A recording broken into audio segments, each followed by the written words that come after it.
गाहाय मन्त्रि नरेन्द्र मोदीआ आसामनि बा बड'लेण्डनि सुबुंफोरखौ एड्रेस खालामना बेनि सायाव बिथाङा गोबां खोथा लांदों मा बुंनो सानो? दिनै जों बयबो गोजोननाय मोन्दों जे फिन खेबसेबाव भारतनि प्रधान मन्त्रिया जोंनि गेजेराव फैनानै जोंनि हारिखौ जौगानायनि जोंनि ओनसोलखौ जौगानायनि माखासे खोथा बिथाङा होलांदों।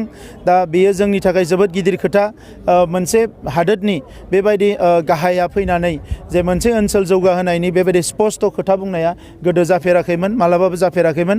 आरो दिनै बिथाङा जोंनि बड'लेण्डखौ ओरैबायदि माने मोजाङै गावनि गोरबोआव सोनानै लाबाय, जों दायो फोथायनाय लानो हायो जे फैगौ 5 बोसोराव जि दिल्लीनि जोंहा बिजेपि सरकार एनडिए सरकार, आसामनि बिजेपि एनडिए सरकार आरो बड'लेण्डआव इउपिपिएलनि बिजेपिनि सरकाराव जोंनि हारिनि जोंनि ओनसोलनि जौगानाया फैसिगोन।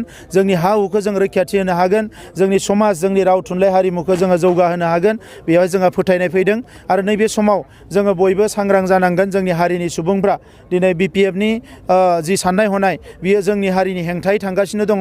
हाग्रामा महिलारिनि साननाय हनाया जोंनि हारिनि हेंथायै थांगासिनो दङ। जाय हारिया 30-40 बोसोर जुजिबोबाय, दिनै जों खौसेयै गसंनांगोन। जोंनि सानसुमैफ्रा खौसेयै गसंनांगोन। जोंनि जिखिनि इन्टेलेक्सुयेल दङ, साननो हनो गोरों जोंनि सुबुंफ्रा खौसेयै गसंनांगोन।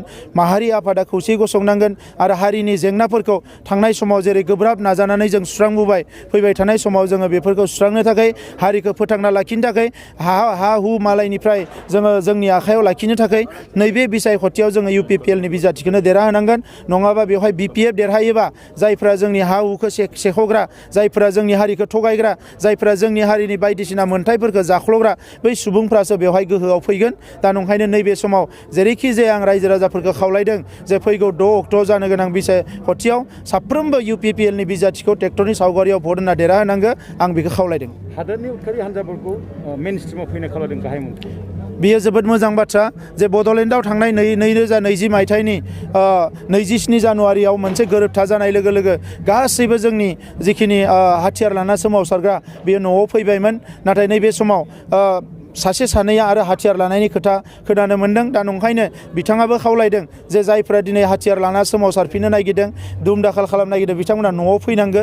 नैबे समा बेबायदि हाथियार लाना हाग्रायाव थानायनि नङा, समाजाव थानानै बिमा बिफा न'खरजों थानानै हारि दानायनि सम। दा नंखायनो नैबे समाव बयबो आवगायबोनो थाखाय दिनै प्रधान मन्त्रि बिथाङा खावलायदों। आरो बे खावलायनायखौ लाखिनानै जायफोर दिनै सोरबा हाग्रायाव थांनाय, बहाबा थांनाय, दोरोदनानै थानाय बे सुबुंफोरखौ आङो मेन स्ट्रिमाव फैनो थाखाय आंबो खावलायदों।